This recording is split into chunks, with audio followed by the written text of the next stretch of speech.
Biasanya kalau udah dipanggil bapak nama anaknya gitu auranya nambah. Aura negatif. Aura kasih. Aura kasih. Nanti muncul aura kasih yang lain. Terus dia kamu. Bicara ini hati ada rekaman. Coba ganti berapa? Nanti kita kena liatin. Mulai gini. Oke, kita mulai ya. Bismillahirrahmanirrahim. Assalamualaikum warahmatullahi wabarakatuh. Alhamdulillah, puji syukur kepada Tuhan Yang Maha Esa pada hari ini, terutama di siang hari ini, sesuai dengan yang kemarin saya sampaikan melalui undangan lisan kepada teman-teman semuanya, Pak Ibu Guru semuanya. Dalam hal ini saya di sini sebagai calon guru penggerak ya, ingin menyampaikan sesuatu terkait dengan materi yang saya dapatkan di pendidikan calon guru penggerak. Mudah-mudahan nantinya apa yang saya sampaikan pada siang hari ini bisa bermanfaat dan bisa berdampak positif bagi lembaga kita, bagi instansi kita, bagi sekolah kita SDSK kita Gaharu. Tentunya nanti di awal perlu kita samakan persepsi kita. Kalau kita mempunyai tujuan dan keinginan yang sama, pasti untuk menggapainya akan mudah. Kalau kita punya visi yang sama, kalau kita punya tujuan yang sama, maka apapun yang mau kita raih, insya Allah akan dengan mudah kita bisa wujudkan. Amin.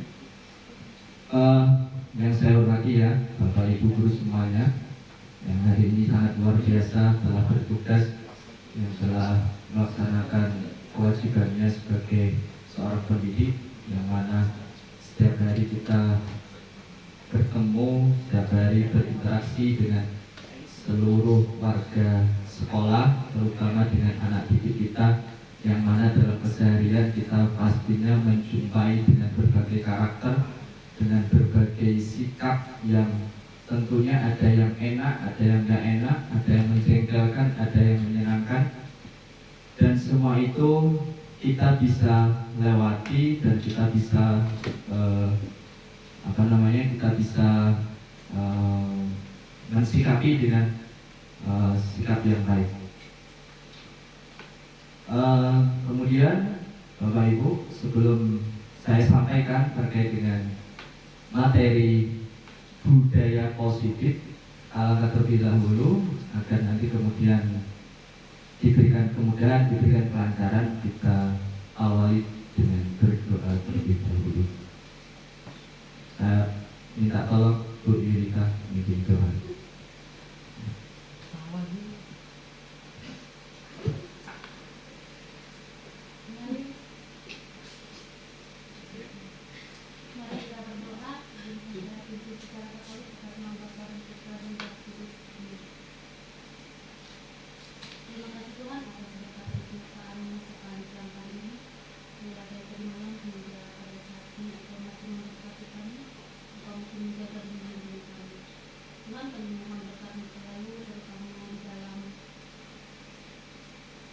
Presentasi hari ini semoga dapat bermanfaat bagi kami semua.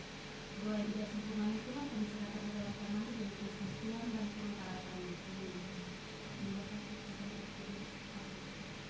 Terima kasih Bu Yulika atas kesediaannya untuk memimpin doa pada siang hari ini. Mudah-mudahan sekali lagi doa yang disampaikan diijabah, dikabulkan oleh Tuhan Yang Maha Esa.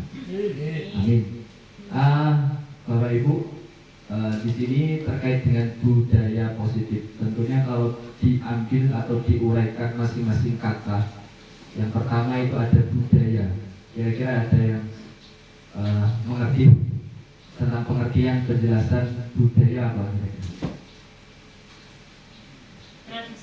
Tradisi, kebiasaan, ya, betul sekali. Kemudian satu kata lagi, positif, berarti sesuatu yang baik.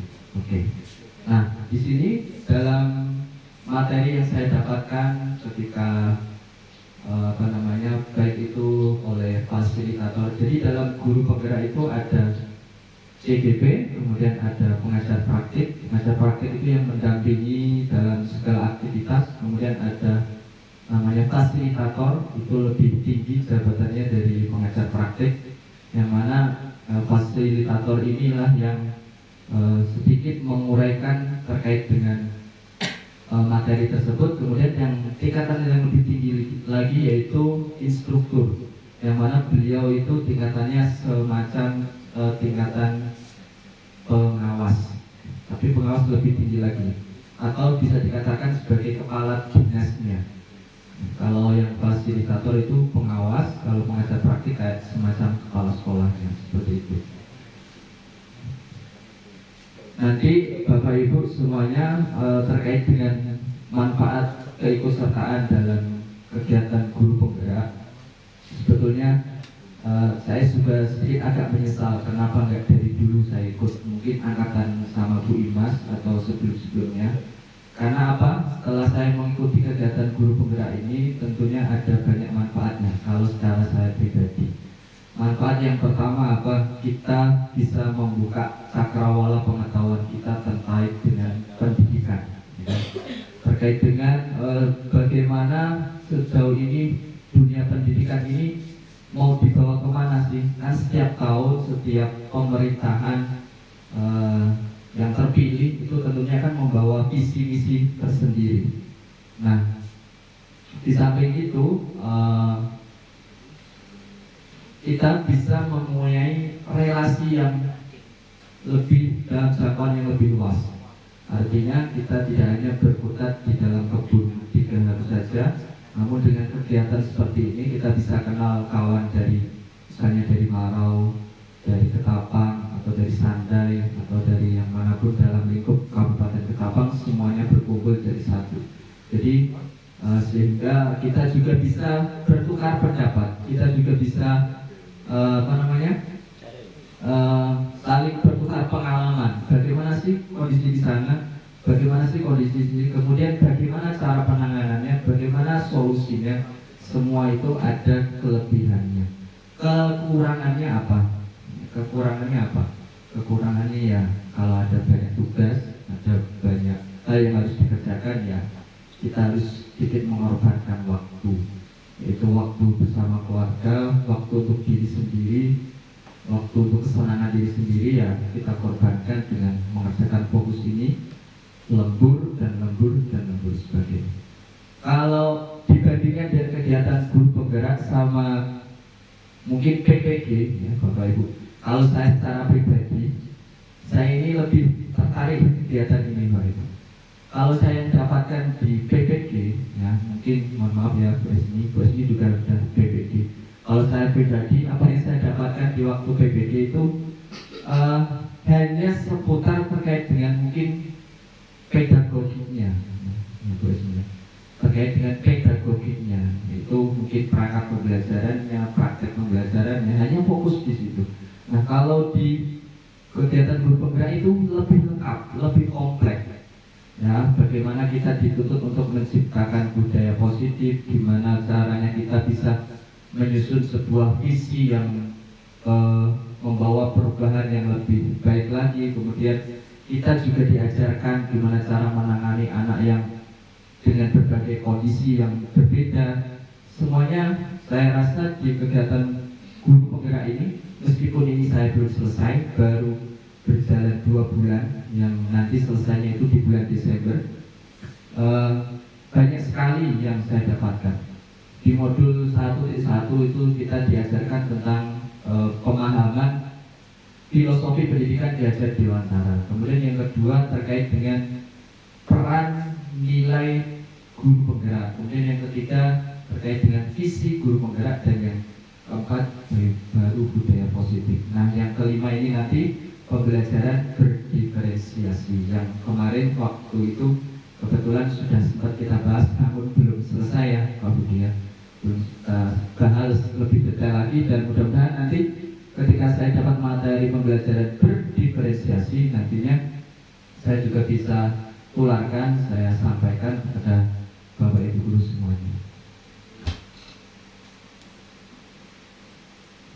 Oke, tujuan belajar kali ini yaitu yang pertama, kita bisa memahami konsep apa sih budaya positif itu, yang di dalamnya terdapat konsep perubahan.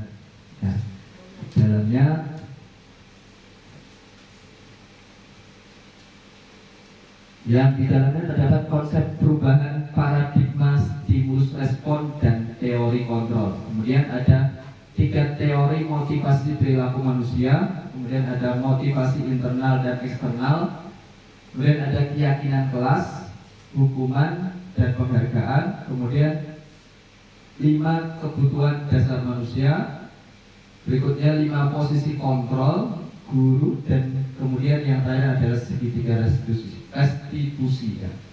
Kemudian yang kedua, tujuan belajar siang hari ini yaitu menetapkan strategi disiplin positif yang menumbuhkan murid untuk menciptakan ekosistem sekolah yang aman dan berpihak pada anak.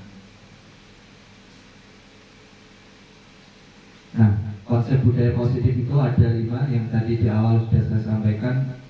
Bapak Ibu semuanya, kita harus samakan persepsi dulu, kita harus samakan tujuan kita terlebih dahulu. Di sini saya bukan bermaksud untuk mungkin menggurui teman-teman semua, Bapak Ibu semua.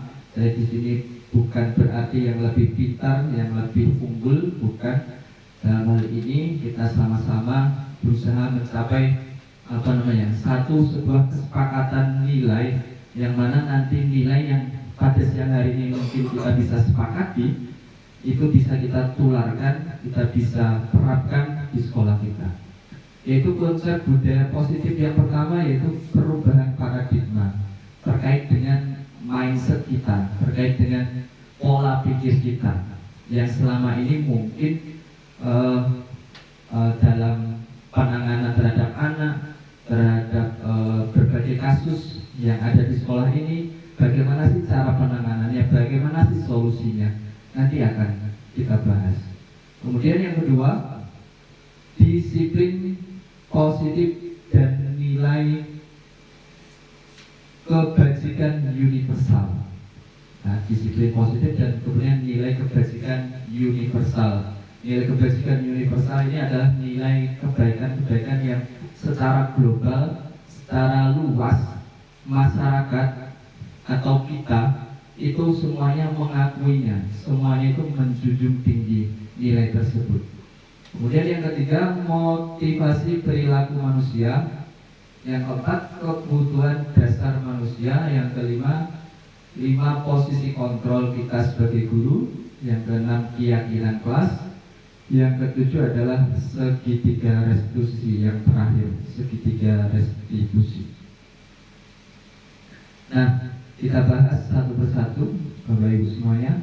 Nah, sebelum masuk ke paradigma, coba kita berpikir sejenak terkait dengan pertanyaan pemantik ini.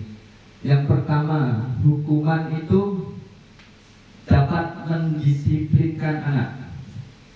Kira-kira ya apa enggak? Setuju atau enggak? Setuju atau enggak? Setuju? Enggak? Setuju. Setengah setuju.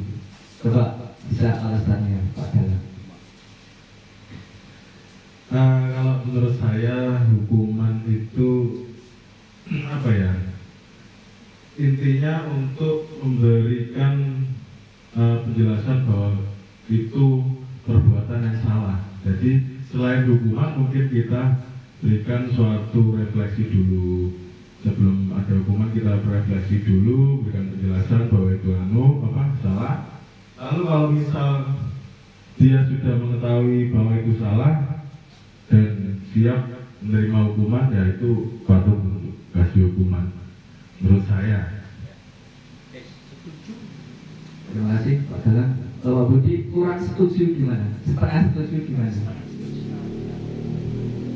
Nah, gini Pak, kalau saya tadi setengah setuju, setengah tidak, karena satu, saya belum terlalu banyak mengerti.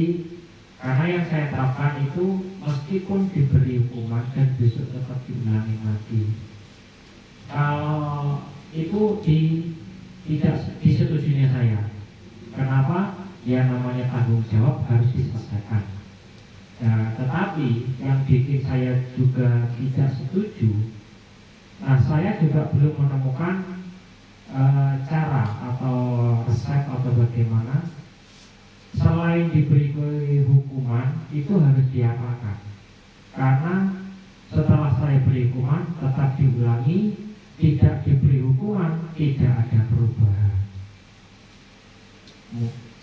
Jadi seperti itulah alasannya antara setuju dan tidak. Kalau setuju, lalu seperti apa bentuk penanganannya jika ada seperti ini, saya juga belum tahu. Nah, terima kasih Pak Budi, Pak Galang atas penyampaian pendapatnya. Jadi memang yang kita rasakan, saya sendiri pun juga sama demikian. Kadang pun saya ketemu anak yang misalnya kita kasih PR, kemudian nggak bawa, hari ini kita hukum, besoknya lagi pelajaran yang sama, saya ini menemui sendiri, nggak bawa lagi, kasih hukuman lagi, nggak bawa lagi, nggak bawa lagi, kasih hukuman lagi, sampai akhirnya ya saya sendiri bosan, ya kan? Ya, padahal hukuman tersebut, Bapak Ibu, hukuman tersebut di awal semester saya pernah ngajar di kelas 3 yang sekarang ngajar di kelas 4 waktu pelajaran agama.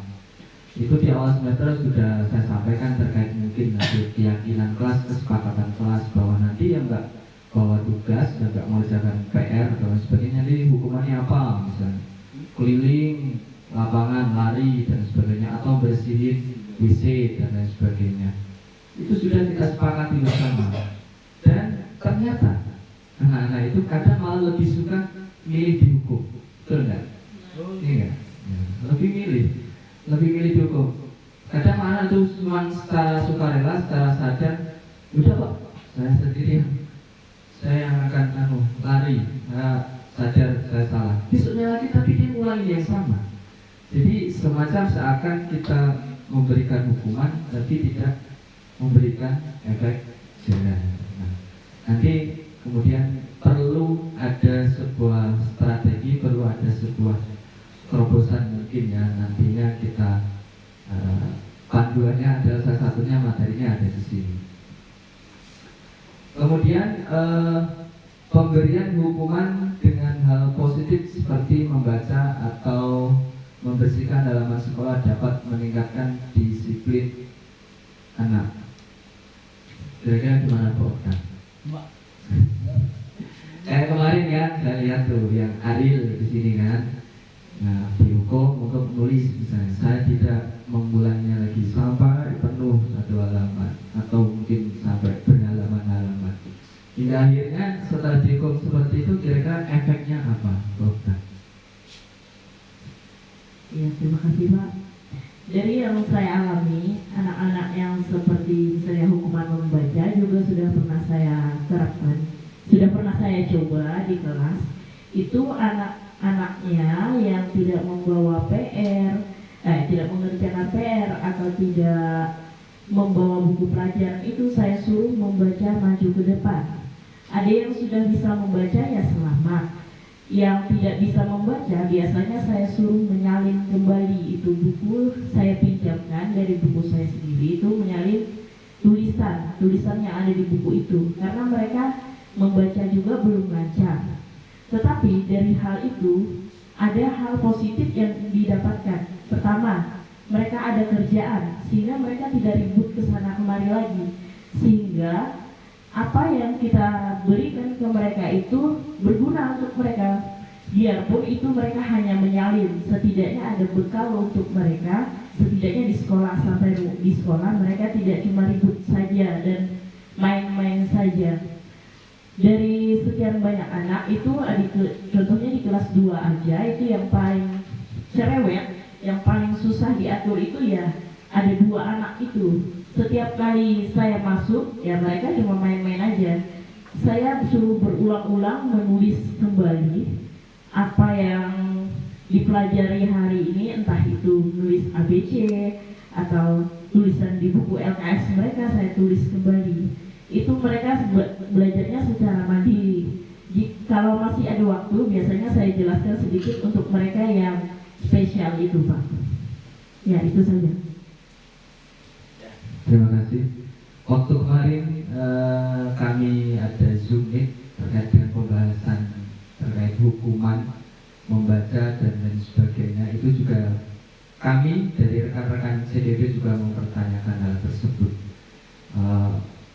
Kan hukumannya tujuannya baik. Di situ kan tidak hanya mungkin bersifat fisik, mungkin kan kita lebih misalnya membaca, menulis kan lebih kita ini kan mikirnya ke depan, efeknya ini kan nanti ke depan ini biar lebih lancar bacanya, atau mungkin nanti ini biar menulisnya lebih bagus lagi. Nah gitu ya, tujuannya seperti itu. Nah, kemarin itu sempat dibantah juga sama instruktur kami bahwasanya hal tersebut sebetulnya tidak tepat juga katanya, seperti itu. Alasannya apa? Nanti kita ini ya. Kemudian yang ketiga, memberi penghargaan dan meningkatkan motivasi belajar anak. Nah, ini kira-kira misalnya ada anak ranking 1, kita kasih hadiah. Kira-kira itu termasuk motivasi yang bisa meningkatkan belajar anak apa enggak? Atau misalnya anak maju ke depan, kemudian jawabannya benar, kita kasih hadiah, kita kasih uang misalnya, atau berupa barang. Kira-kira anak tersebut motivasi belajarnya lebih bertambah lagi apa gimana? Gimana Bu Ismi?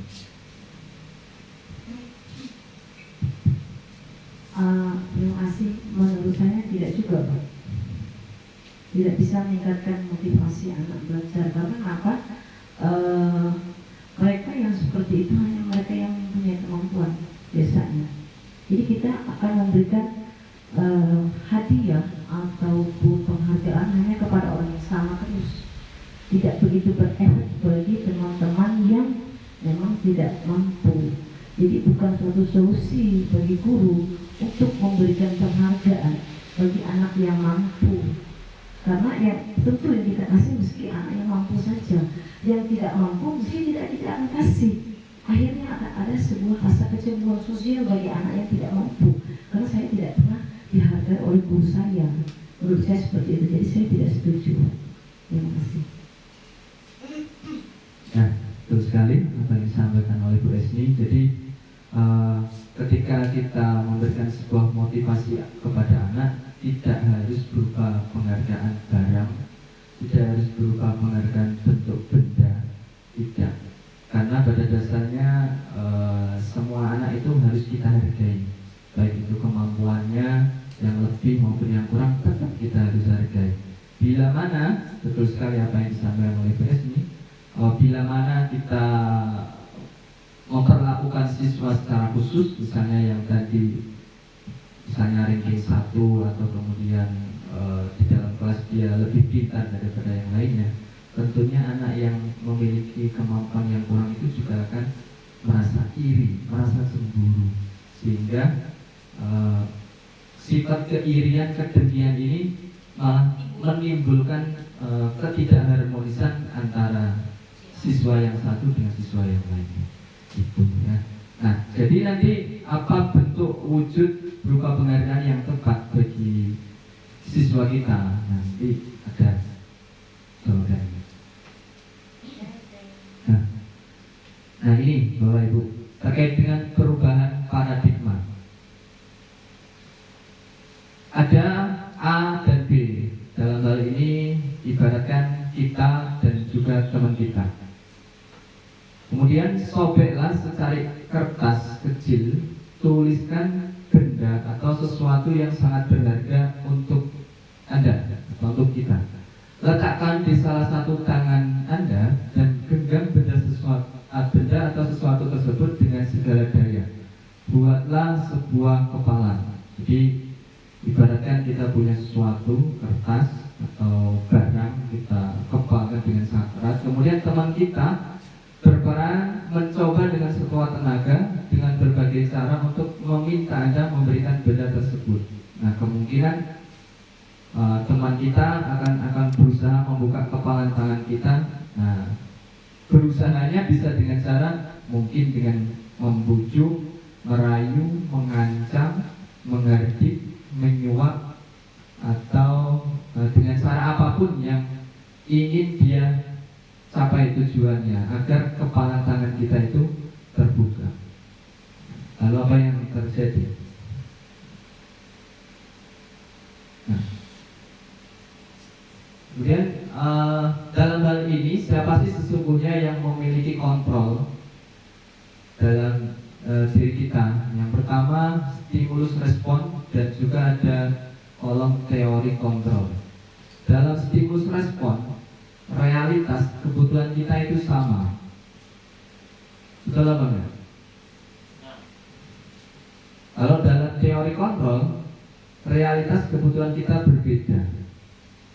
Ya enggak? Kemudian ada semua orang itu melihat hal yang sama. Dalam teori kontrol, setiap orang itu memiliki gambaran yang berbeda. Lalu untuk berikutnya kita itu mencoba mengubah orang agar berpandangan sama dengan kita. Dalam teori kontrol, kita itu berusaha memahami pandangan orang lain tentang Anda. Ya.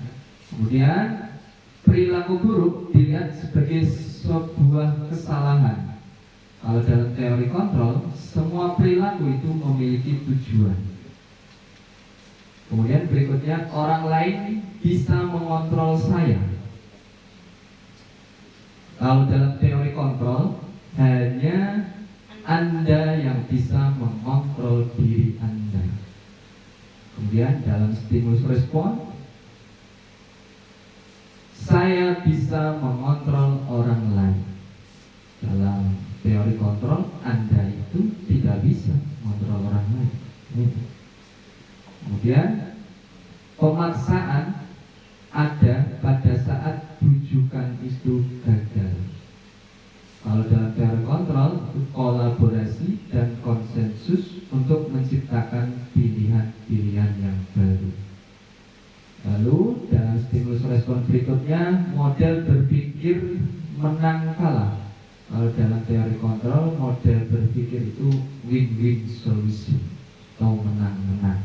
Tidak ada yang kalah, tidak ada yang menang. Jadi dalam hal ini adalah stimulus respon yang biasa kita coba yang selalu kita hadapi. Kalau dalam teori kontrol inilah yang harus coba kita untuk ubah dalam hal paradigma, terutama dalam hal ini, dalam hal anak ini. Nah, perilaku buruk dilihat sebagai suatu kesalahan, belum tentu apa yang dilakukan oleh anak, apa yang kesalahan dilakukan oleh anak itu belum tentu itu adalah sebagai sebuah kesalahan. Nah, dalam teori kontrol kita seharusnya melihat kesalahan yang ia lakukan atau setiap perbuatan yang anak lakukan itu pasti memiliki tujuan. Kemudian berikutnya yang ini, orang lain bisa mengontrol saya. Tidak.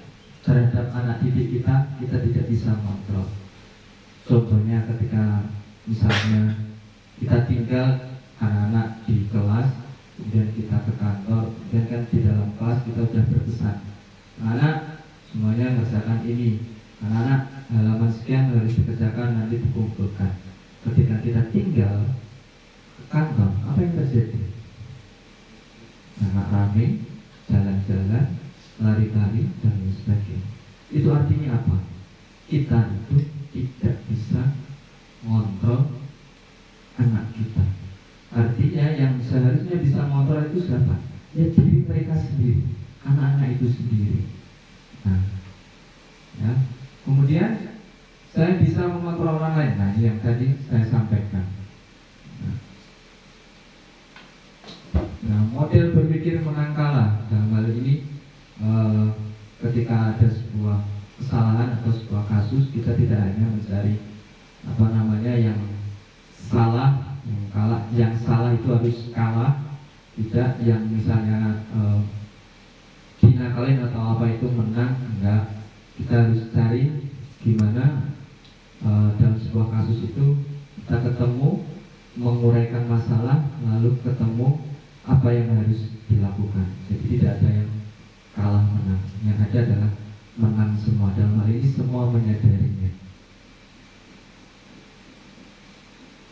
Nah, kemudian kita masuk ke disiplin positif dan nilai-nilai kebajikan universal. Nah, dalam teori disiplin positif, Dian Gossen dalam bukunya Restructuring School Disiplin pada tahun 2001 menyatakan bahwa arti dari kata disiplin berasal dari bahasa Latin, itu disiplina, yang artinya belajar. Disiplin itu mengacu pada disiplin diri yang memiliki tanggung jawab terhadap apa yang dilakukannya berdasarkan nilai-nilai kebajikan yang diyakini. Disiplin positif itu sendiri merupakan salah satu cara penerapan disiplin yang bertujuan untuk menumbuhkan kesadaran serta memberdayakan peserta didik tanpa imbalan, penghargaan, reward, ancaman, atau hukuman. Kemudian, sebagai pendidik, tujuan kita adalah menciptakan murid yang memiliki disiplin diri, sehingga mereka bisa berperilaku dengan mengacu pada nilai-nilai kebajikan universal dan memiliki motivasi intrinsik, bukan ekstrinsik. Jadi dalam hal ini, disiplin itu adalah kesadaran diri, yaitu di mana dia memiliki tanggung jawab apa sih yang harus dia kerjakan, apa sih yang harus dia lakukan. Ketika dia berbuat disiplin, itu dia tidak melakukan berdasarkan atas mungkin suruhan orang lain, atau mungkin atas ancaman, atau mungkin atas dorongan dari orang lain. Ya seperti itu. Jadi disiplin itu adalah kesadaran dirinya sendiri, motivasi dari dirinya sendiri untuk belajar, bertanggung jawab, belajar mempertanggungjawab apa yang harus dia kerjakan.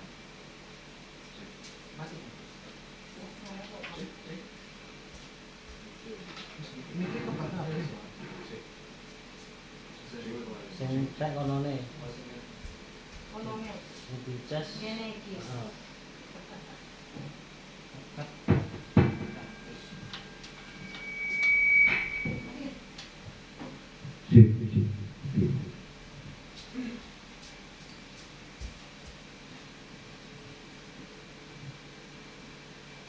Nah, dalam hal ini nilai-nilai kebajikan universal yang artinya tadi ketika kita berusaha menyadarkan diri kita sendiri maupun orang lain atau anak itu sendiri agar dirinya menyadari terkait untuk bisa lebih disiplin lagi, maka sepatutnya mungkin kita kenalkan nilai-nilai kebajikan universal, yaitu yang pertama mungkin terkait dengan profil pelajar Pancasila, yaitu beriman dan bertakwa pada Tuhan Yang Maha Esa dan berakhlak mulia, kemudian berkebinekaan global, gotong royong, mandiri, kreatif, dan bernalar kritis.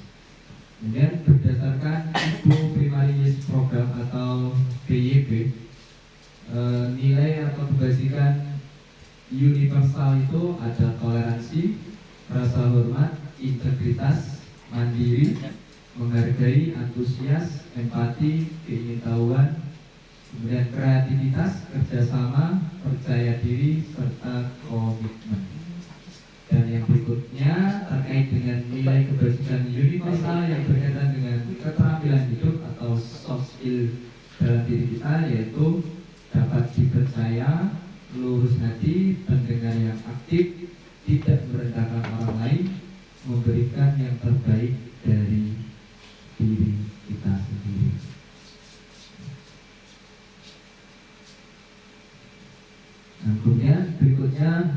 motivasi perilaku manusia. Nah, pada dasarnya kita sebagai manusia itu dalam melakukan sesuatu pasti tentunya memiliki sebuah motivasi, memiliki sebuah tujuan, memiliki sebuah keinginan. Yang diantaranya, yang pertama yang paling rendah itu sebenarnya adalah untuk menghindari ketidaknyamanan atau hukuman. Dalam hal ini perilaku kita untuk supaya berperilaku positif atau berperilaku disiplin itu yang pertama itu untuk menghindari ketidaknyamanan atau hukuman. Misalnya kita secara ini ya mungkin kalau kita pagi mungkin ceklok biar kita cekloknya sudah tepat waktu ya kita paling nggak usahakan misalnya jam 6:30 kurang kita sudah ceklok, dan kita menghindari misalnya nggak ceklok selama mungkin 3 hari berturut-turut atau hari berturut-turut tanpa keterangan, kemudian di SP ada SP-nya atau ada hukuman dan lain sebagainya. Itu untuk menghindari ketidaknyamanan atau hukuman. Kemudian yang kedua, untuk mendapatkan imbalan penghargaan dan apresiasi dari orang lain. Nah, seperti yang tadi mungkin banyak sampaikan oleh Bu Yuwita ya, aku berangkat pagi-pagi terus biar supaya dapat guru terbaik ya. Nah, guru teladan, nah ya, dan dapat sertifikat dan lain sebagainya. Nah, ini adalah tingkatan ya nggak apa-apa, itu adalah motivasi masing-masing ya kan. Motivasi setiap orang kan berbeda-beda. Nah, ini ada tahapan ya. Jadi yang pertama itu untuk menghindari hukuman, yang kemudian itu supaya mendapat penghargaan, dan yang paling tinggi adalah ketika kita sudah memiliki motivasi yang sudah melekat dalam diri kita, yaitu di mana menjadi orang yang mereka inginkan, yaitu menghargai diri sendiri dengan nilai-nilai yang mereka percaya. Seperti yang tadi nilai kebajikan universal, misalnya aku nggak ingin telat misalnya karena saya ingin menghargai diriku sendiri, misalnya menghargai diriku sendiri bahwa oh iya aku enak loh, nyaman supaya nggak telat misalnya seperti itu. Atau mungkin tanggung jawab, misalnya kerjakan PR bukan karena pengen dikasih hadiah sama orang tuanya, bukan, tapi karena iya ini adalah tugasku supaya aku nanti mungkin lebih pandai, lebih pintar dan lain sebagainya. Itu adalah motivasi yang paling tingkatannya yang paling tinggi, yaitu dimana yaitu dalam motivasinya adalah untuk kembali lagi kepada dirinya sendiri, menghargai kembali kepada dirinya sendiri. Nah, untuk motivasi perilaku manusia yang tadi yang paling bawah, kemudian yang kedua itu biasanya berdasarkan atas motivasi dari pihak luar atau ekstrinsik ya, misalnya dari pimpinannya kah, atau dari orang tuanya kah, atau dari siapapun yang kemudian di dalam dirinya itu pokoknya aku gak mau dihukum, aku pokoknya mau dapat hadiah. Itu kan artinya dia melakukan sesuatu tersebut karena dorongan atau paksaan atau ancaman dari orang lain. Nah, kalau yang ketiga, keempat ini untuk menjadi orang yang mereka inginkan dan menghargai diri sendiri dengan nilai yang mereka percaya, kemudian hindari hukuman dan pemberian penghargaan untuk meminimalisir motivasi intrinsik pada mereka. Ini adalah termasuk adalah motivasi intrinsik di dalam diri kita sendiri. Lalu kemudian kita masuk kepada kebutuhan dasar manusia. Kebutuhan dasar manusia adalah segala sesuatu yang kita lakukan untuk mendapatkan apa yang kita inginkan. Ketika seorang murid melakukan suatu perbuatan yang bertentangan dengan nilai-nilai kebajikan atau melanggar peraturan, hal itu sebenarnya dikarenakan mereka gagal memenuhi kebutuhan dasar mereka. Nanti ada 5 dasar kebutuhan manusia, yaitu yang pertama, pada dasarnya manusia manusia itu ingin bertahan hidup, enggak, terkait dengan mungkin kesehatannya, kemudian atau dalam istilah Jawa itu mungkin sandang papan pangan. Itu kebutuhan wajib, kebutuhan pokok yang ada dalam diri kita.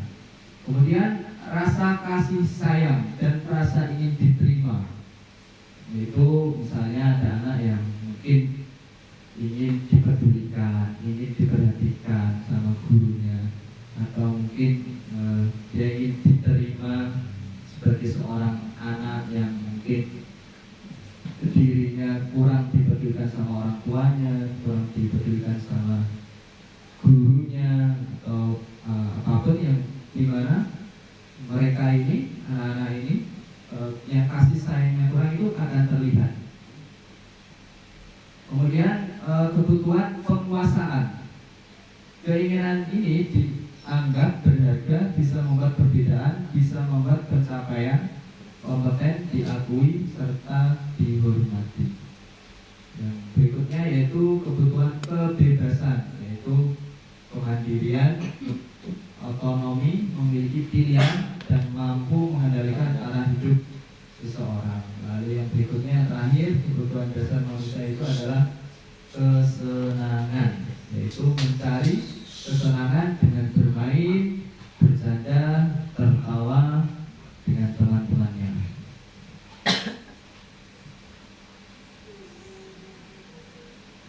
Lalu terkait dengan 5 posisi kita sebagai seorang guru, dalam hal ini untuk mengontrol terhadap segala sesuatu yang ada pada diri anak kita, yaitu pertama, kita bisa berperan mengontrol diri kita sebagai penghukum. Yang tadi saya ceritakan bahwasanya ada anak yang nggak mengerjakan PR, kemudian kita hukum, ini posisinya sebagai penghukum. Kemudian pembuat rasa bersalah. Nah, kadang kan ada anak yang kita panggil ke kantor, kemudian kita coba tekan anak tersebut untuk menyadari bahwa dirinya salah. Nah, itu adalah membuat rasa bersalah. Atau kemudian kontrol sebagai teman. Nah, kita anggap murid kita sebagai teman, lalu diajak ngobrol dan lain sebagainya. Lalu pemantau, dan yang terakhir adalah manajer. Yang tingkatan yang paling tinggi adalah manajer. Dan kelima-lima posisi kontrol guru ini bisa juga kita terapkan sekaligus atau memilih salah satu posisi. Posisi yang terbaik sih yaitu manajer, ya. Posisi terbaik yaitu manajer. Kemarin sempat ditanyakan oleh teman CDP bahwasanya posisi kita sebagai guru itu boleh nggak milih satu saja atau semuanya. Kemudian dijawab oleh fasilitator, karena memang realitasnya kita sebagai guru di lapangan tidak mungkin kita itu akan menjadi manajer terus, karena mungkin dengan berbagai faktor faktor pengaruh yang ada dalam keluarga, ada dalam diri kita dan sebagainya, sehingga mungkin kita tidak selamanya akan berlaku memiliki kontrol manajer. Mungkin kita pada saat tertentu karena anak ini mungkin sudah keterlaluan, kita posisinya sebagai penghukum atau pembuat rasa bersalah. Dan itu kata fasilitator yang memakluminya, karena memang di lapangan seperti itu. Kita tidak akan selalu dengan mudah berposisi sebagai manajer. Tapi dengan seperti itu, misalnya ada salah satu guru misalnya sebagai penghukum, nah kemudian kita sebagai rekan guru yang lainnya diusahakan misalnya ya, tidak akan memiliki posisi kontrol yang berlaku yang sama. Agar apa? Agar anak yang mendapatkan sebuah kasus atau sebuah permasalahan tidak lantas kemudian semua guru menghakiminya, tidak lantas semua guru itu langsung menghukum. Tentu ada harus salah satu posisi guru yang bisa mungkin meredam, mungkin membantu menyelesaikan masalah dengan kepala dingin dan lain sebagainya.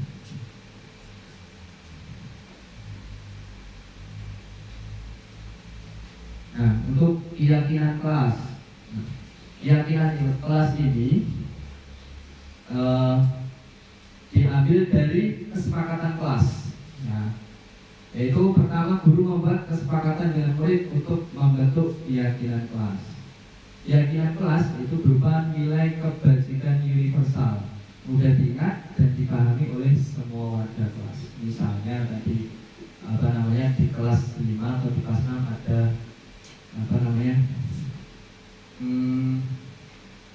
tidak bercanda di waktu guru menerangkan pembelajaran. Misalnya seperti itu kan kesepakatan kelas, ya kan? Tapi dengan bahasa yang panjang tersebut akan membuat anak lupa. Nah, maka dari kata tidak bercanda atau tidak berisik di waktu guru menjelaskan pelajaran, maka harus diambil nilai kebajikan yang sifatnya universal. Kalau kita ambil, kita simpulkan dengan tidak berisik saat guru berbicara saat guru menerangkan pelajaran. Kira-kira nilai kebajikan universal apa? Menghargai, menghormati, itu. Jadi nanti keyakinan kelas di sana di kelas 5. Keyakinan kelas 5 saling menghormati. Jadi itu terjadi interaksi antara guru dan juga murid dan teman antara sesama teman. Itu maksud dari keyakinan kelas. Jadi kalau Bapak Ibu yang sudah buat kesepakatan kelas, bisa lebih diringkas lagi bahasanya, disusun kemudian jadi nilai sebuah, yaitu keyakinan kelas, yang mana keyakinan kelas tersebut mudah diingat, mudah dipahami, dan mudah dimengerti bahasanya oleh anak-anak, gitu ya. Dan saat ini boleh saya sedikit mungkin menyinggung teman-teman semuanya terkait dengan keyakinan kelas atau kesepakatan kelas yang sudah nempel itu di kelas 5 dan di kelas 6. Untuk yang kelas lainnya yang belum, mohon nanti segera ditindaklanjuti, mengingat juga keyakinan kelas atau kesepakatan kelas ini juga masuk di dalam instrumen penilaian asesmen, gitu ya. Maka itu tadi sudah disampaikan atau kemarin sudah disampaikan sama Pak Budi.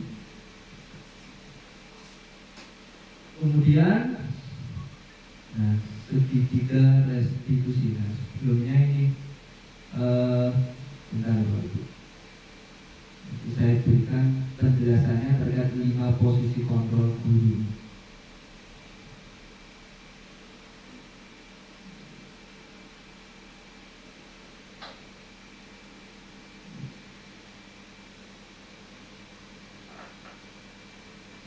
Ini ada videonya langsung dari instruktur.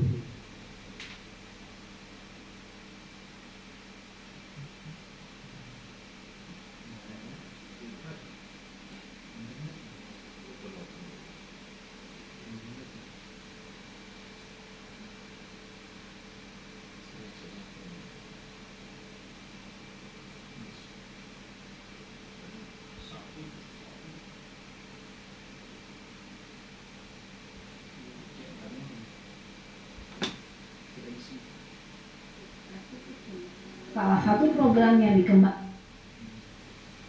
adalah 5 posisi kontrol. 5 posisi kontrol dalam restitusi adalah proses perjalanan seorang pendidik agar dapat mengenali dirinya. Pada video kali ini, kita akan membahas tentang 5 posisi kontrol yang dikembangkan oleh Diane Gosser dan contoh penerapannya.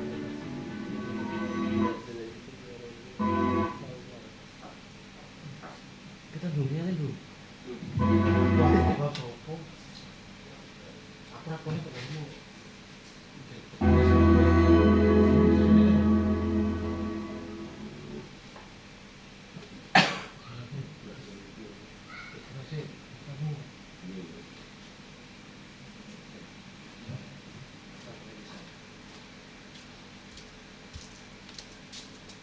Lima posisi kontrol itu adalah 1.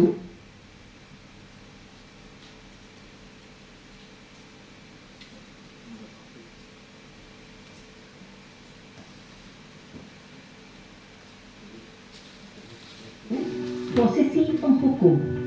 2. Posisi pembuat merasa bersalah.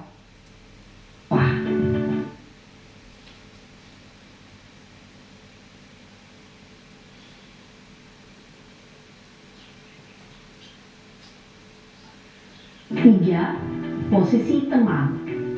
4, posisi pemantau atau monitor. Dan 5,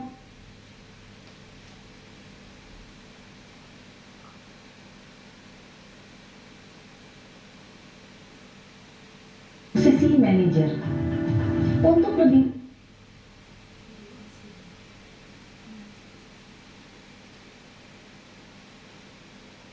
Kasus Naren yang terlambat hadir 2 menit di sekolah. memahami kelima posisi tersebut, mari kita saksikan kasus Naren yang terlambat hadir 20 menit di sekolah dan melihat bagaimana kelima posisi kontrol dalam menghadapi masalah tersebut.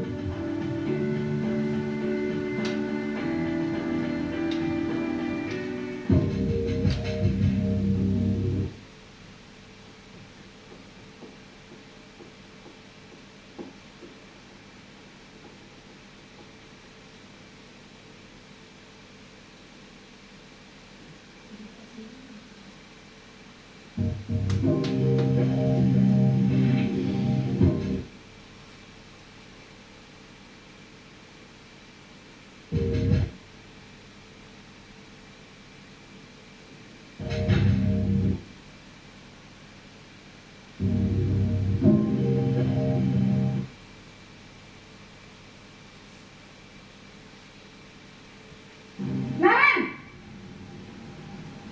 Sini kamu! Selamat pagi, Bu. Selalu terlambat. Kamu deh, pasti terlambat. Maaf, Bu.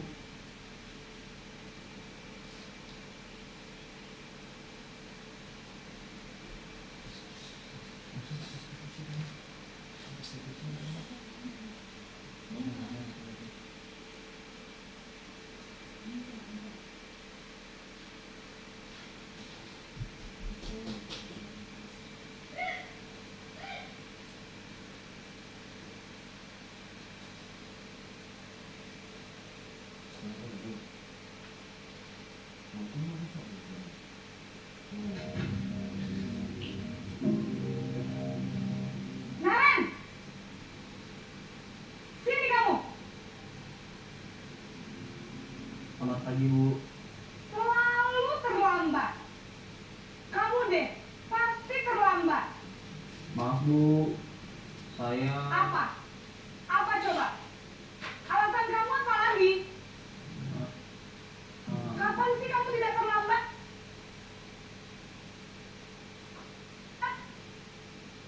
Malas sekali ya kamu jadi anak.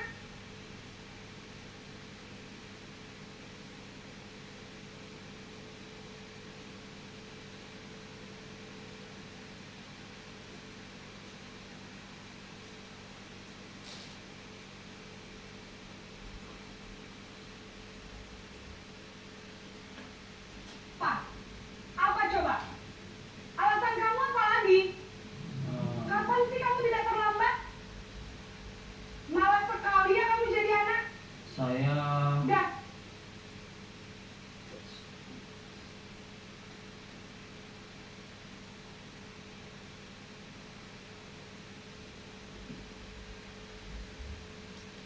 cara pemak.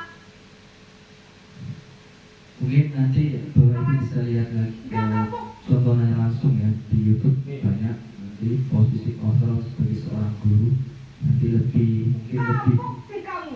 lebih detail lebih jelas daripada saya menjelaskan yang mungkin kurang lebih tertata rapi. Kamu keliling lapangan Oke. basket 2 kali. Nah ini salah satu contohnya penerapan posisi kita sebagai seorang guru kenapa Yaitu- saya harus ke lapangan basket, Bu? pembuku. Kenapa? Kamu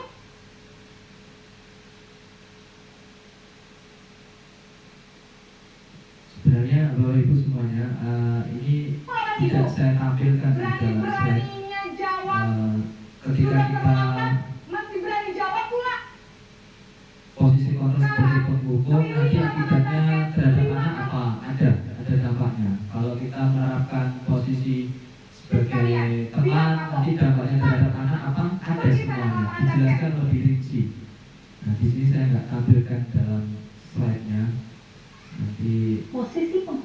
biasanya berbicara dengan nada tinggi, menghardik, menunjuk-nunjuk. Dijelaskan di dalam video ini juga ada di modul atau di materinya pun ada, semuanya ada. Dan mungkin kalau nanti Bapak Ibu baca, sebenarnya ada benarnya. Memang iya, betul sekali. Dan menyindir. Kalau saya meresapi, kalau saya memahaminya, iya memang betul. Kalau kita menerapkan posisi kita sebagai seorang penghukum, nanti dampaknya apa? Ada, dan saya rasakan sendiri. Nah, ketika kita menerapkan sebagai seorang penghukum, itu salah satunya bisa menyebabkan anak itu tidak percaya diri. Itu yang saya ingat betul. Ya, negatifnya itu. Karena Bapak Ibu semuanya, ketika kita menerapkan posisi kontrol sebagai seorang guru, dari kelima tersebut ada dampak jangka pendek, jangka menengah, dan juga jangka panjangnya, seperti itu. Kalau jangka pendeknya, mungkin dari kita semuanya di sini pernah mengalami, kita merasakan pendidikan zaman dulu yang kita dapatkan dari guru-guru kita. Pastinya tentunya yang kita ingat adalah sesuatu yang gak baiknya dulu, dihukum dulu. Ketika itu kalau saya pribadi dulu pernah rame berisik, langsung guru tersebut langsung memukul petung cedak ke kepala, sakitnya sampai luar biasa, dan sekarang pun masih saya ingat. Ya, itu adalah dampak-dampak dari ketika kita menerapkan posisi kontrol sebagai seorang guru, yaitu penghukum, yang nantinya tentunya memiliki dampak yang tidak baik. Bisa berupa fisik maupun psikis.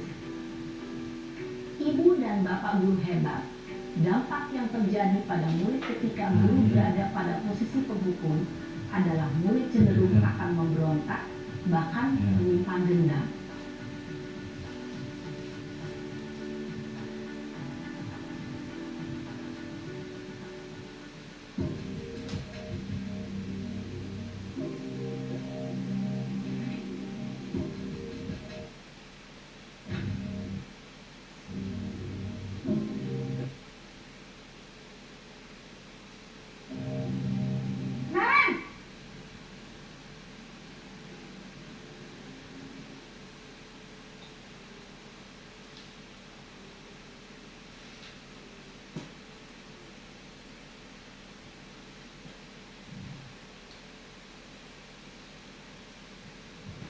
Selamat pagi, Bu.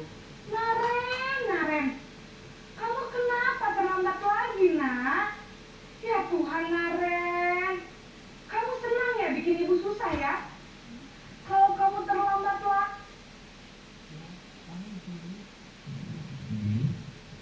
aduh, nanti ibu yang ditegur bapak kepala sekolah, nak. Disangka ibu tidak bisa membina kamu. Duh. Kalau ini saya pernah alami sendiri juga, Bapak Ibu, untuk membuat anak itu merasa bersalah. Kayak katakanlah ketika saya ngajar agama, itu ada salah satu anak yang memang bandelnya luar biasa. Kemudian saya ngomong ke anak tersebut, kamu ini apa gak kasihan orang tuamu yang sudah bekerja bersusah payah di lapangan, di lahan yang manen dengan taruhan nyawa dan lain sebagainya, kemudian bersusah payah, capeknya yang sangat luar biasa. Apa kamu gak kasihan? Itu adalah salah satu bentuk membuat rasa bersalah anak. Gimana ini? Maaf, Bu. Duh Gusti, Naren, kamu suka ya kalau ibu ditegur bapak kepala sekolah? Terus, sekarang ibu harus tulis apa ini di buku absen? Ini kamu sudah sering terlambat loh. Ibu harus apa coba?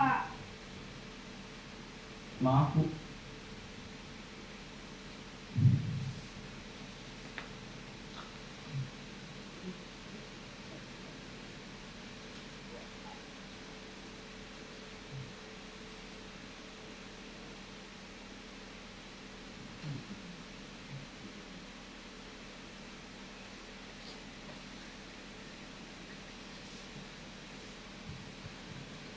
Bu, maaf.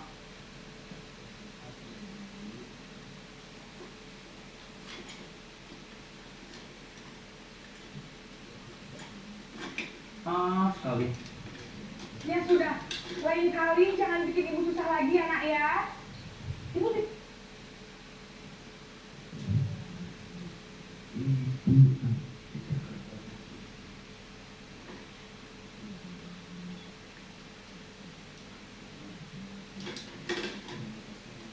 Oke, untuk lanjutannya sambil ini ya, Bapak Ibu semuanya. Itu posisi kontrol, kemudian yang ini segitiga restitusi. Apa itu segitiga restitusi? Itu restitusi adalah proses menciptakan kondisi bagi murid untuk memperbaiki kesalahan mereka, sehingga mereka bisa kembali pada kelompok mereka dengan karakter yang lebih kuat. Restitusi juga adalah proses kolaboratif yang mengajarkan murid untuk mencari solusi atas masalah yang dihadapinya dan untuk membantu murid berpikir tentang orang seperti apa yang mereka inginkan dan bagaimana mereka harus memperlakukan orang lain. akan kuat lagi kalau kamu begini terus. Bisa jantung.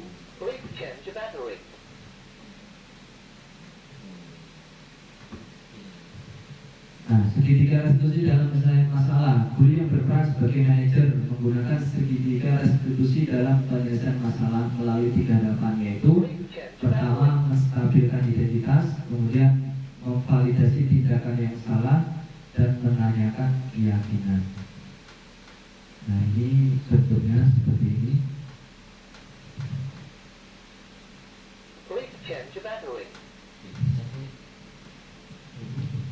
Nah, ini pertama yang akan dilakukan adalah menstabilkan identitas dulu, Bapak Ibu, yaitu dengan mengatakan seperti ini. Misalnya ada kasus kemarin saya coba praktekkan sih, Bapak Ibu, yaitu di kelasnya Bu Yudita, yaitu saya Mas Kubara bolos tidak mengikuti pelajaran agama. Nah, kemarin kan saya panggil ke kantor dan saya rekam dalam bentuk video. Saya coba praktekkan dengan sama persis yang ada dalam penyelesaian segitiga restitusi, yaitu mengatakan setiap orang pasti pernah melakukan kesalahan. Kamu bukan satu-satunya yang pernah melakukan ini. Nah, terhadap perbuatan yang salah itu kemarin kemarin saya bilang ya nggak apa-apa, kamu pasti melakukan ini kan ada alasannya, kamu melakukan ini pasti ada maksudnya. Nah, kayak gitu, tidak langsung lantas menghakimi anak tersebut, kamu bersalah, kamu telah bohong, nggak mengikuti pelajaran agama. Nah, itu kalau menurut teori seperti ini itu tidak tepat. Seperti itu, Bapak Ibu ya.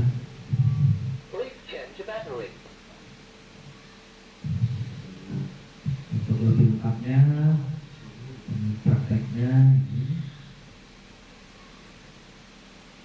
Pulang kalau ibu tegur bapak kepala sekolah. Karena cepat kelas. Maaf ya Bu, maaf sekali. Posisi pembuat rasa bersalah berbicara dengan nada tenang, cenderung lembut. Namun kata-kata yang diutarakan membuat murid merasa menjadi orang yang gagal, memandang buruk dirinya sendiri, merasa tidak berharga, dan tidak sanggup membahagiakan orang lain. Ketika guru mengambil posisi pembuat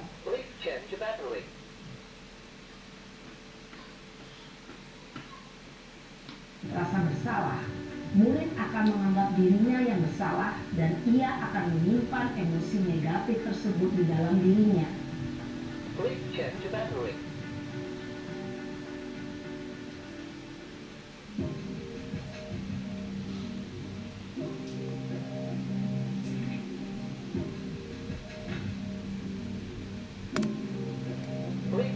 Naren!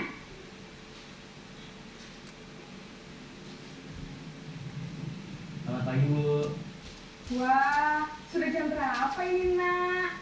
Terlambat lagi ya sayang.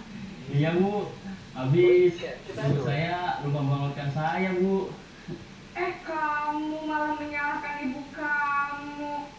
Kamu bukannya anak yang larinya paling kencang. Kok terlambat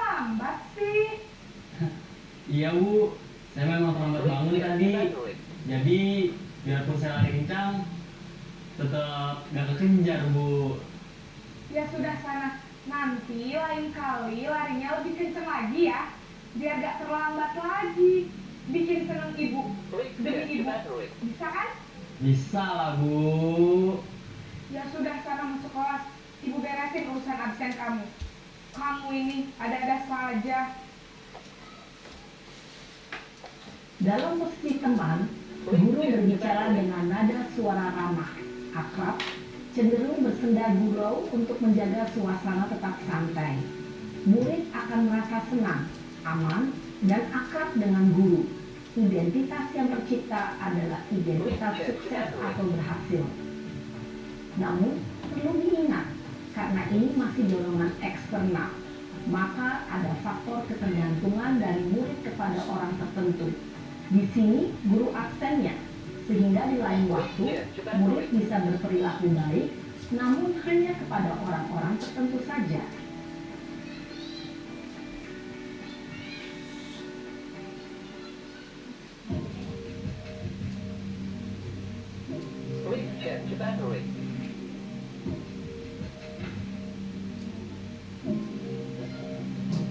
Naren!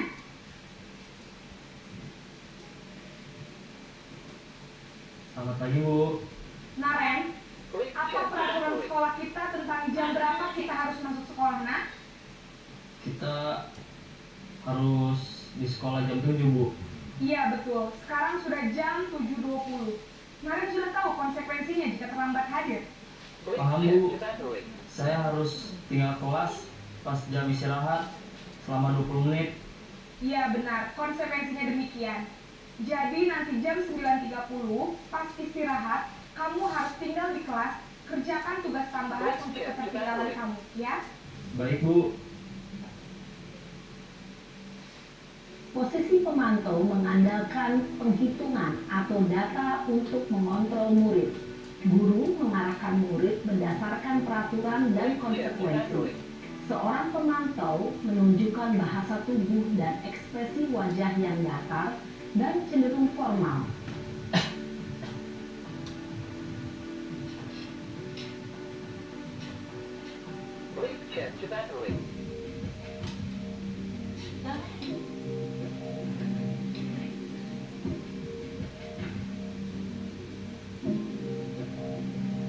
Naren!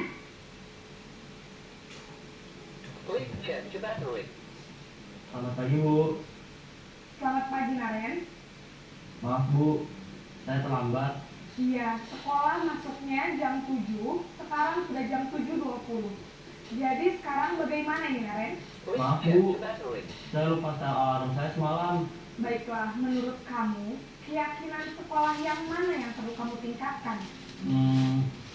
Menghargai diri sendiri dan orang lain mungkin ya Bu.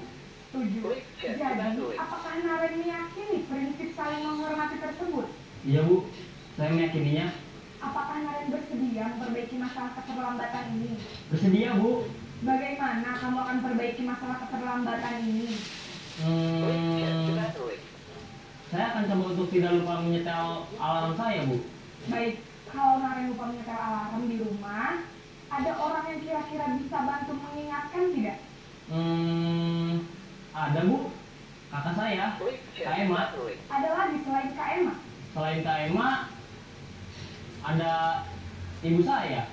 Baik, jadi yang mengingatkan Naren adalah Kak Emma dan ibu kamu ya? Kira-kira akan mulai setel alarm kapan nih, Naren? Setelah sekolah akan segera saya lakukan. Baik, jadi Naren akan setel alarm untuk bangun besok pagi dan akan diingatkan oleh kakak dan ibunda Naren ya. Ada lagi yang mungkin perlu dilakukan, Naren, agar tidak terlambat bangun lagi? Tidak ada Bu. Baik, Naren, terima kasih untuk kerjasama kamu. Sekarang kamu perlu kembali ke kelas untuk belajar. Baik Bu, terima kasih. Posisi manajer adalah posisi kontrol yang disarankan untuk membimbing murid memiliki sikap disiplin yang positif, yaitu murid yang mandiri, bertanggung jawab, dan dapat memecahkan masalah. Tujuan dari posisi ini adalah agar murid dapat berefleksi atas tindakannya. Guru akan dengan tulus memberikan pertanyaan-pertanyaan bermakna, sehingga membuat murid dapat belajar dari kesalahannya dan mencari sebuah solusi untuk menyelesaikannya. Ibu dan Bapak guru hebat, setelah mengamati adegan kelima posisi kontrol tadi, kira-kira posisi mana yang paling ideal? Posisi mana yang dapat menunjang motivasi intrinsik murid? Ya, tentu posisi manajer. Posisi ini memang posisi ideal yang ingin dituju setiap pendidik. Pada posisi inilah, guru dapat menerapkan disiplin positif yang berpihak pada murid, yang memerdekakan murid. Perjalanan seorang pendidik tentunya tidak mudah untuk sampai pada posisi seorang manajer. Namun, tujuan kita pasti, yaitu menciptakan murid-murid yang mandiri, merdeka, dan bertanggung jawab. Semoga penggambaran 5 posisi kontrol yang telah diperlihatkan ini dapat menjadi ajang refleksi bagi kita semua, agar dapat terus mengasah dan menerapkan disiplin positif yang memerdekakan murid. Mari terus berlatih dan bersemangat. Selamat menerapkan. Salam dan bahagia, Ibu dan Bapak guru hebat.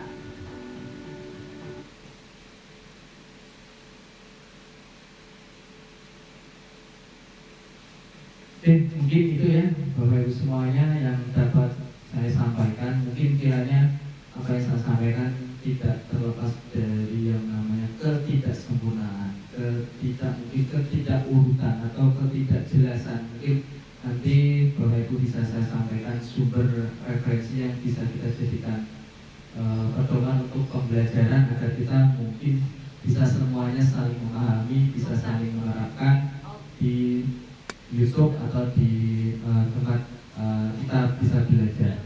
Jadi apa yang saya sampaikan ini adalah salah satu bentuk mungkin dari pemahaman saya secara pribadi. Namun tentunya apa yang saya sampaikan belum tentu juga Bapak Ibu mungkin dapat memahami semuanya dengan baik. Hingga akhirnya saya berharap apa yang tadi saya sampaikan agar Bapak Ibu semuanya juga memiliki kesepahaman yang sama, mungkin bisa belajar mandiri lewat YouTube atau lewat PMF dan lain sebagainya. Dan mungkin nantinya jika ada kesempatan pada Bapak Ibu semuanya ada kegiatan yang bersifatnya menunjang profesi kita sebagai seorang guru, alangkah lebih baik kita ikuti, karena di situ tentunya ada banyak ilmu, ada banyak pengetahuan yang bisa kita cermati, yang bisa kita pelajari bersama. Semua itu kan tentunya demi keberlangsungan ekosistem sekolah kita, dan tentunya keberlangsungan untuk anak didik kita yang tujuan secara nasional yang dicanangkan oleh Bapak Menteri Pendidikan Nasional, yaitu agar murid kita merdeka, seperti itu. Merdeka dalam hal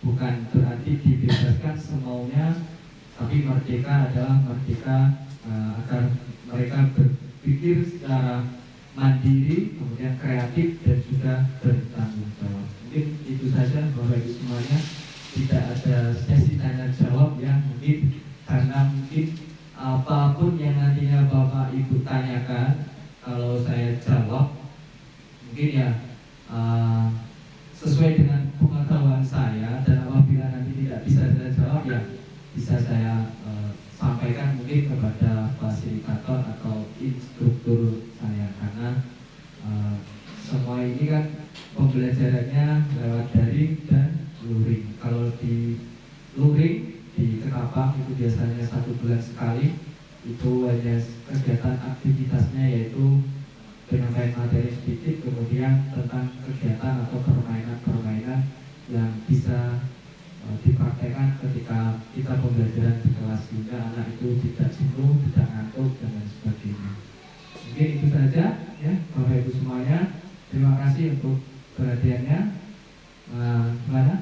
Ada pertanyaan kan? Ada ya. Ada 1 jam. Ada.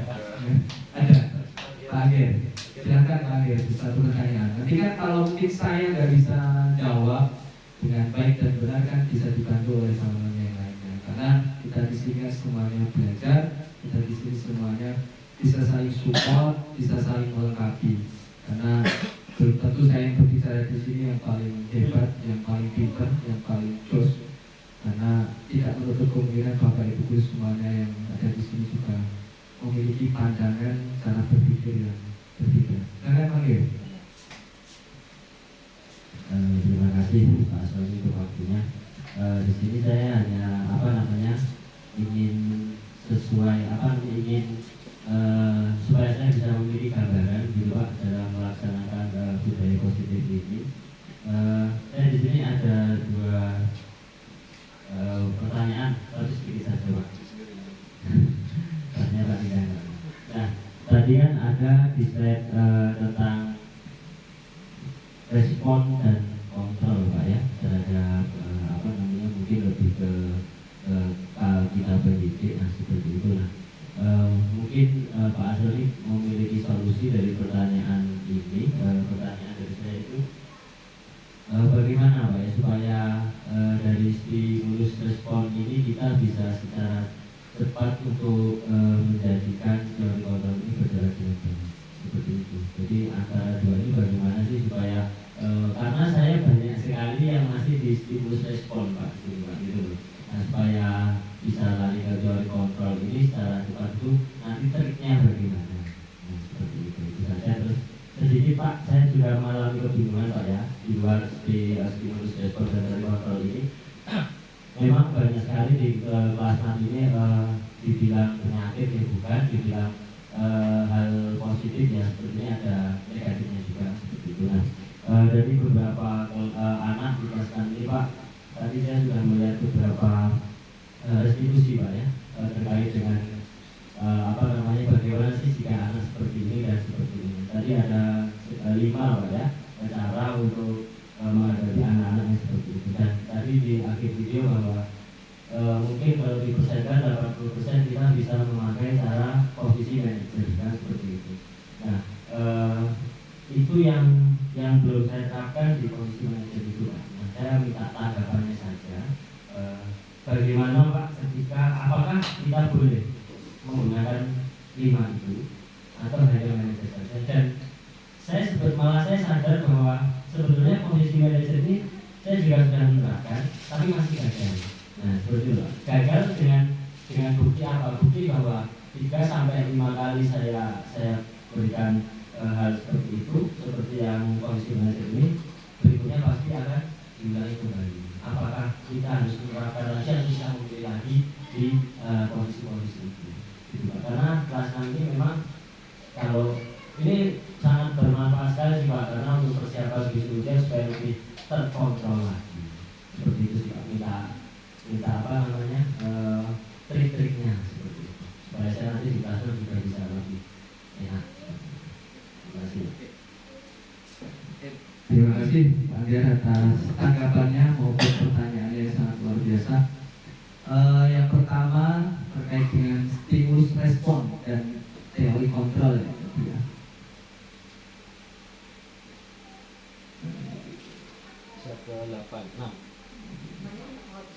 Oh iya. Ya. Oke. Mungkin sebelum saya menjawab ada teman-teman yang mau bantu jawab. Bu Yulita. Gimana sih kata Pak Angger?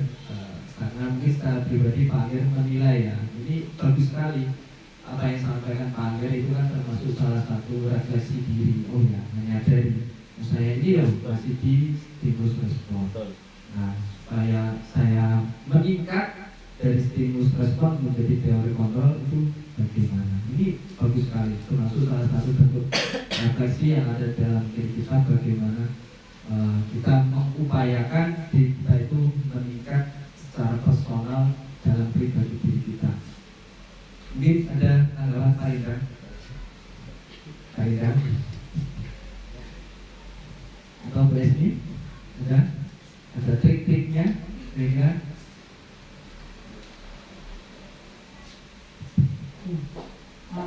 ini menurut saya Pak, seperti yang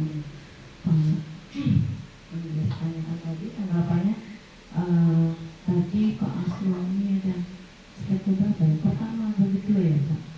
Itu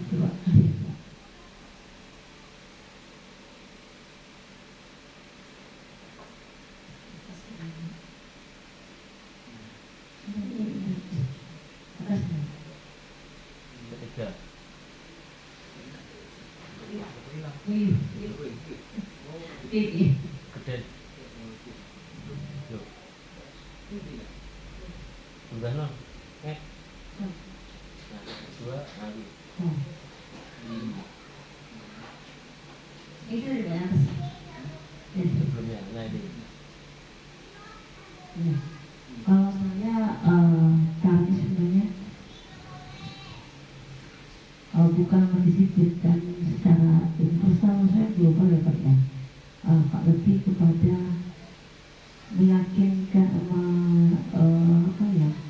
kembali ke diri sendiri, itu meyakinkan bahwa mempunyai tanggung jawab akan diri sendiri. Jadi itu yang kalau menurut saya seperti tadi ada Pak, ada seorang guru yang datang itu Pak, seorang guru itu datang motivasi hanya untuk mendapat sebuah apresiasi. Nah ini ya, memiliki nilai-nilai yang memiliki percaya diri itu yang ke atas itu adalah salah satu motivasi yang baik. Jadi jangan ada ketika kita hadir di sekolah itu, saya ingin mendapat penghargaan dari kepala sekolah saya ingin dianggap jadi guru favorit, saya ingin dianggap jadi orang yang disiplin. Itu akan hanya dari eksternal Pak. Kalau untuk saya, ini untuk saya ya, khususnya seperti itu.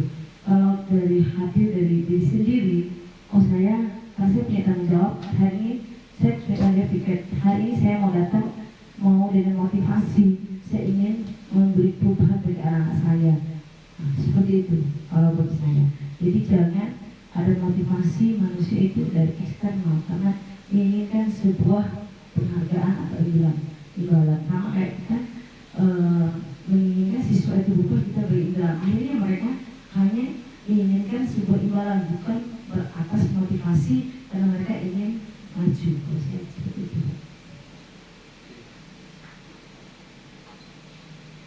Oke, terima kasih Bu Ismi atas tanggapannya luar biasa.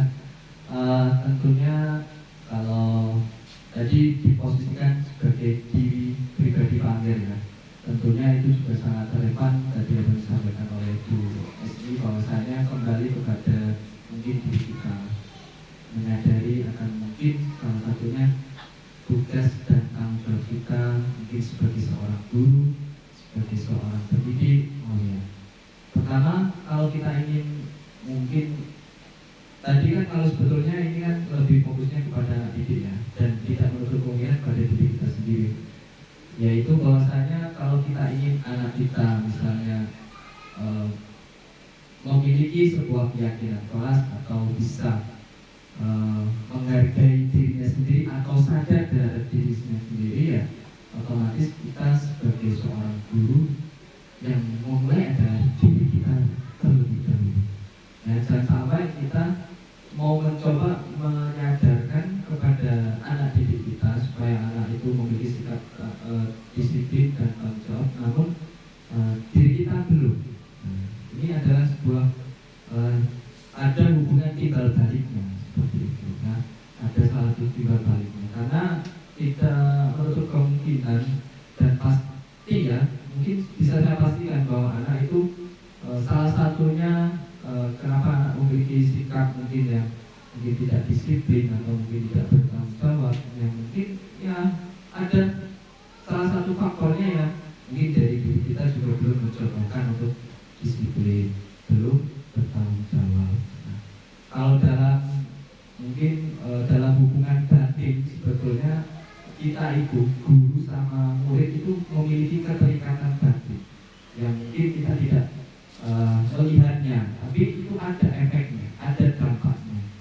Yang mana kalau kita mungkin analisis dan mungkin kita perhatikan secara mendalam, oh ya anak ini memiliki karakter ini, oh bisa jadi diri saya pribadi juga sama, kayak gitu. Karena seringkali kalau kita mungkin dalam hal ini menilai diri kita sendiri atau merenungi atau mungkin memikirkan lah sekali-kali dalam waktu momen apa, Bapak Ibu misalnya memikirkan, anakku kok kayak gini ya, anak didikku kok kayak gini ya, apa aku yang kurang gini atau apa aku yang kurang gini, ini. Nah itu adalah salah satu yang perlu mungkin coba kita lakukan agar kembali lagi anak didik kita juga memiliki perilaku yang tadinya dari stimulus respon bisa ke dari kontrol. Mungkin salah satu triknya seperti itu Pak Amir. Atau mungkin juga nanti Bapak Ibu yang punya trik yang lain bisa saling share begitu. Kemudian berikutnya pertanyaan yang kedua. Tadi terkait dengan apa tadi? Restitusi ya. Restitusi. Apakah sebaiknya kita ada posisi di mana? Kalau saya secara pribadi, ya, secara pribadi, saya ini kelima-limanya. Kadang saya seperti itu. Tidak harus mungkin satu posisi, tidak harus. Karena kita memahami kondisi lingkungan atau kawasan di sekolah kita ini. Sekali lagi yang saya sampaikan tadi, jika kita berada dalam salah satu posisi misalnya penghukum, maka kita rekan-rekan guru yang lainnya jangan ikut-ikut untuk berposisi sebagai penghukum. Kita juga harus bisa mengimbangi guru yang lain. Misalnya kita ya sekali jadi manajer, jangan langsung misalnya ada anak kasus, ada anak yang memiliki kasus, kemudian misalnya kasus kelas 6, Pak Angger berlaku sebagai penghukum, kita semuanya ikut sebagai penghukum. Nanti tidak ada yang bisa mengimbangi atau tidak ada yang kontrol emosi kita. Jadi untuk posisi kita bisa fleksibel sebetulnya. Kemarin kan waktu Zoom itu sama fasilitator juga sempat ditanyakan seperti itu. Bahwasanya kita itu posisinya itu yang baik yang bagaimana? Kalau yang ditanya yang paling baik ya yang manajer. Tapi kalau memahami kondisi dan lingkungan yang ada di sekolah kita dan dengan berbagai faktor yang berbeda yang ada di dalam diri kita, mungkin juga kita berlaku kelima-limanya. Tapi yang paling baik adalah posisi manajer seperti itu ya, Bapak Ibu semuanya. Jadi sekali lagi dalam hal ini sikap budaya positif ini ketika kita menghadapi kasus yang berhubungan dengan sikap negatif anak, sekali lagi kita ini dalam modul ini diajarkan untuk bagaimana menanganinya dengan baik. Agar kemudian apa? Agar kemudian anak itu menyadari dan kemudian anak itu bertanggung jawab dan anak itu tidak mengulangnya lagi atau kembali kepada anak tersebut memiliki sebuah keyakinan yang positif terhadap dirinya agar anak tersebut nanti ketika tumbuh kembang dewasa itu menjadi pribadi yang lebih baik lagi seperti itu. Nah, Bapak Ibu semuanya yang saya perlu tekankan sekali lagi, kalau saya berrefleksi terhadap modul materi ini sebetulnya untuk menerapkan ini ya segitiga restitusi. Kalau saya pribadi penilaian saya ya Bapak Ibu, sepertinya modul seperti ini sebetulnya lebih cocok sebetulnya diterapkan ke anak tingkat SMP, SMA. Untuk SD sepertinya sangat susah sekali. Maka dari itu kemarin fasilitator mengatakan bahwasanya bisa jadi anak SD karena kita anak SD pembentukan di dasar karakter yang paling dasar bisa jadi ya kita kelima posisi kontrol itu tadi yang kita terapkan. Makanya ibu fasilitator saya itu bilang ya seperti itu. Kalau di tingkat SD mungkin ya bisa kelima-limanya. Jadi kalau untuk di tingkat SMP yang mungkin anak-anak bisa diajak untuk berpikir ya kan, bisa diajak diskusi, bisa diajak untuk bertukar pendapat. Kalau anak kita SD misalnya anak kelas 1 untuk pembentukan berpikirnya kan masih juga sulit. Iya, kesepakatannya saya mungkin masih agak susah.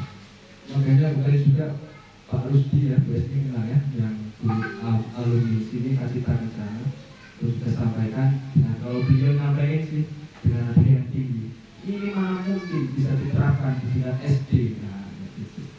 Ya sekali lagi kalau ini tingkat dasar ya mungkin kelima-limanya kita bisa terapkan, tapi yang jadi patokan nilai yang paling baik adalah nilai sebagai seorang manajer. Agar sekali lagi mungkin di tingkat SD ya pembentukan karakter, pembentukan sifat anak dari tingkat SD. Sebisa mungkin kita memiliki pandangan visi yang baik agar anak kita bertumbuh berkembang sesuai dengan kodrat Allah. Itu ya, Bapak Ibu. Ini sudah lewat 1 jam, dari 1 jam. Terima kasih. Mungkin apa yang saya sampaikan apabila ada kekurangan, kesalahan, kekhilafan, itu semata hanya dari saya. Apa yang baik bisa kita praktekkan. Sekali lagi, mungkin saya pesan kepada teman-teman semuanya, ada diklat apapun ikuti. Nah, ada webinar apapun untuk misalnya ngisi waktu kita yang lebih longgar atau apa, ikuti untuk agar supaya kita menambah wawasan dan pengetahuan kita. Yang mungkin wawasan yang kita dapat ini atau pengetahuan yang kita dapat ini gak bisa diterapkan di SD. Tidak semua seperti itu. Kita bisa mencobanya terlebih dahulu. Gak semuanya bisa. Kalau kita belajar, kalau kita berusaha, ya apa salahnya gitu ya. Terima kasih sekali lagi atas perhatiannya. Kurang lebihnya mohon maaf. Billahi taufiq wal hidayah. Wassalamualaikum warahmatullahi wabarakatuh.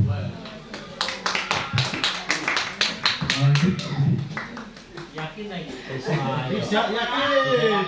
Di luar jam kerja ya. Enggak, aku kode-kode pegalan. Untuk kamera. Dia tak sadar apa dia?